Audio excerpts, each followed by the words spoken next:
So ayun guys, good morning. Good morning. Ayan, nandito tayo ngayon sa bukid ulit guys. Ayan, kukuha tayo ng talbos ng dahon ng sampalok.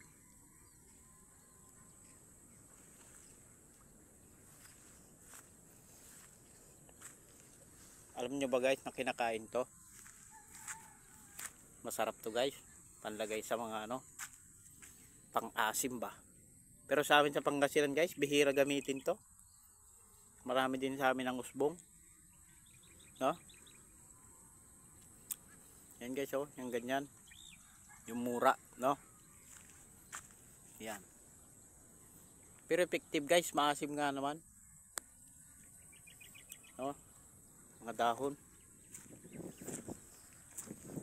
Kumakain ba nito guys? Kumakain ba kayo? Nabubulol-bulol pa. Masarap yan guys. Sa mga tinola, sinampalukan, ganon. Sinampalukan, inusbungan, kabulakan, no? Inusbungan na manok. Masarap. May bunga pa siya guys, oh. Daming kapal ng dahon. Papakita ko sa inyo guys, kakainin ko. No? So guys, papakita ko sa inyo na kinakain talaga to para maniwala kayo. And guys oh. Oh, kita nyo ba guys? Dahon ng sampalok. Effective nga, maasim. Kinakain yan guys. No? Masarap. Para sa sinampalukan na manok. Nusbungan, tawagin, bulakan. Daming bunga.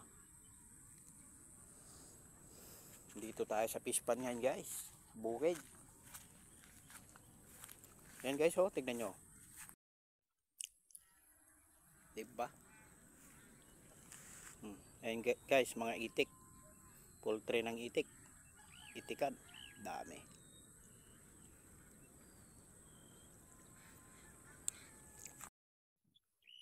So ayun lang muna guys. May share ko sa inyo na ang dahon ng sampalok ay nakakain. Pwede pang asim.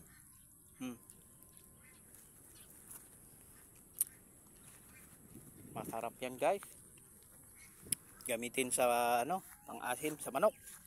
Tusbungan. Ayun guys, sabihin na tayo guys. Mga idol. Mega loud shout out. Good morning. Mega loud shout out sa team SWI. Ayan, founder by Carlos Quintans at Sene Curioso Ikiwe, co-founder. Ayan, mga admin yan. Bye bye.